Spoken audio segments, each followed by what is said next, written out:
नमस्कार दोस्तों। आज की ये वीडियो काफ़ी इम्पोर्टेंट होने वाली है। आज की इस वीडियो में हम बात करेंगे सीनियर सिटीजन्स के बारे में। सीनियर सिटीजन्स के लिए पोस्ट ऑफिस में मिलने वाला एक ऐसा प्लान जिसमें अगर आप एक बार अपने पैसे को इन्वेस्ट करते हैं तो उसके ऊपर लगभग हर महीने आप 20,500 रुपए की राशि हासिल कर सकते हैं। वो कैसे? आज की इस वीडियो में हम यही जानने की कोशिश करेंगे। हम रिव्यू करेंगे पोस्ट ऑफिस में सीनियर सिटीजन्स के लिए सीनियर सिटीजन सेविंग स्कीम के बारे में। टॉपिक आपको पता चल चुका है, तो चलिए जल्दी से करते हैं वीडियो को शुरू।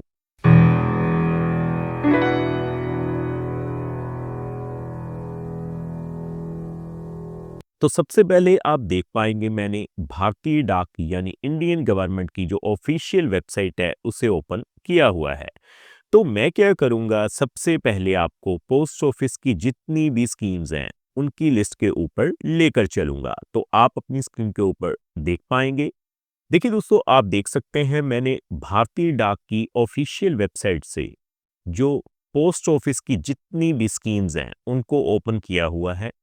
आज दोस्तों हम बात करेंगे सीनियर सिटीजन्स के लिए senior citizen saving scheme account के बारे में। जो बेसिक हाइलाइटिंग फीचर्स है इस प्लान के, मैं आपको दिखा देता हूं। देखिए दोस्तों, अगर हम बात करें senior citizen saving scheme account की, तो सबसे पहले जो रेट ऑफ इंटरेस्ट है वो काफी बढ़िया आपको मिल रहा है, 8.2% पर एनम। लेकिन दोस्तों, आपको इस बात का ध्यान रखना है कि आप 1,000 रुपए से इस प्लान में अपनी शुरुआत कर सकते हैं, लेकिन ज्यादा से ज्यादा जो इन्वेस्टमेंट है वो आपको कितनी करनी होगी, लगभग 30 लाख रुपए। यानी कि आप 30 लाख रुपए से जो ज्यादा है वो इस प्लान में पैसा इन्वेस्ट नहीं कर सकते। इसके अलावा अगर हम एलिजिबिलिटी की बात करें तो आप अपनी स्क्रीन के ऊपर देख पाएंगे, मैं आपको दिखा देता हूं।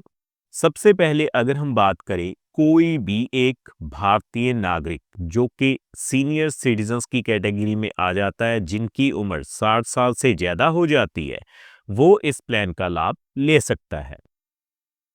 इसके अलावा दोस्तों आप देख सकते हैं,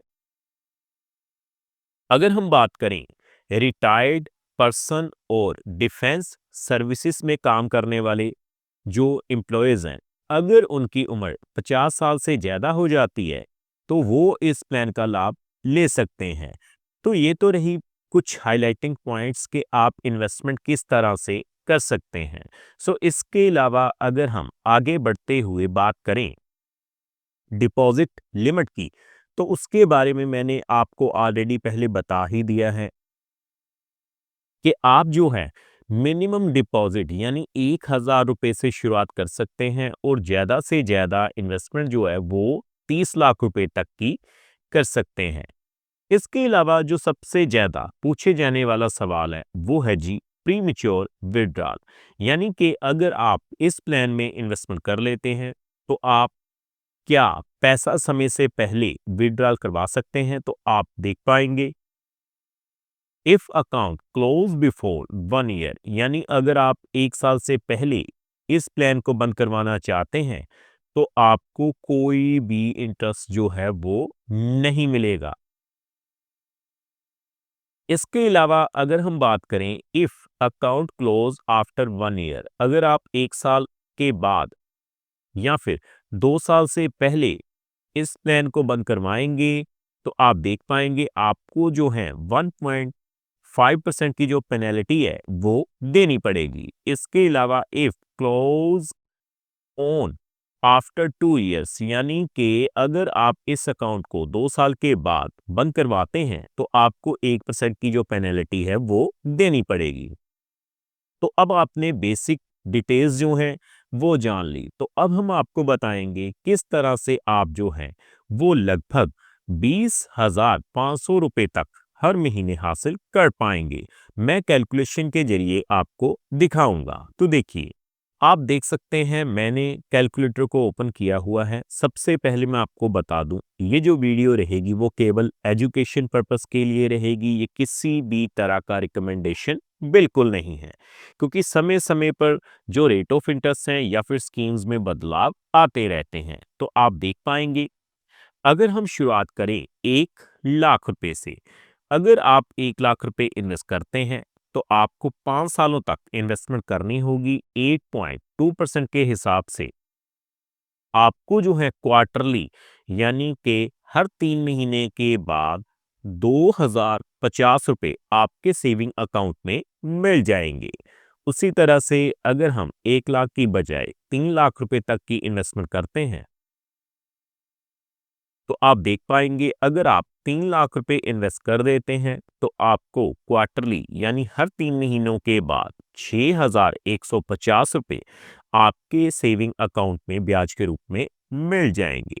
सो आगे बढ़ते हुए हम बात करेंगे, अगर आप 5 लाख रुपए की इन्वेस्टमेंट इस प्लान में कर देते हैं as a senior citizen saving scheme में, तो आप देख पाएंगे 5 लाख के ऊपर हर 3 महीने के बाद 10,250 रुपए जो हैं वो हासिल कर पाएंगे। इसके अलावा अगर हम आगे बढ़ते हुए बात करें 10 लाख रुपए की, तो 10 लाख की इन्वेस्टमेंट के ऊपर आप देख पाएंगे 5 सालों के लिए 8.2% के हिसाब से आपको जो है लगभग हर 3 महीने के बाद 20,500 रुपए मिल जाएंगे, और आपकी जो टोटल मेच्योरिटी हो जाएगी वो कितनी हो जाएगी, 14,10,000 रुपए के करीब। आगे बढ़ते हुए अगर हम बात करें 15 लाख रुपए की, तो आप देखेंगे दोस्तों 15 लाख के ऊपर आपकी जो क्वार्टरली इंटरेस्ट है, यानी हर 3 महीने के बाद अगले 5 सालों तक आपको 30,750 रुपए मिल जाएंगे।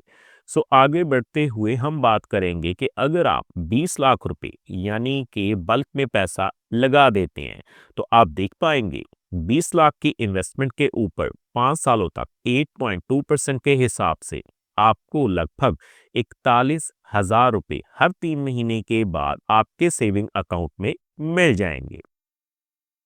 दोस्तों, जैसे कि मैंने आपको पहले ही बताया था कि जो मैक्सिमम लिमिट है वो कितनी है, 30 लाख रुपए, यानी आप 30 लाख रुपए से ज्यादा की इन्वेस्टमेंट नहीं कर सकते। तो अगर हम बात करें मैक्सिमम लिमिट के अनुसार 30 लाख रुपए की इन्वेस्टमेंट अगर आप कर देते हैं तो आप देख पाएंगे आपको जो है लगभग 61,500 रुपए यानी 61,500 रुपए की जो राशि है ब्याज की हर 3 महीने के बाद आपकी सेविंग अकाउंट में मिलती रहेगी।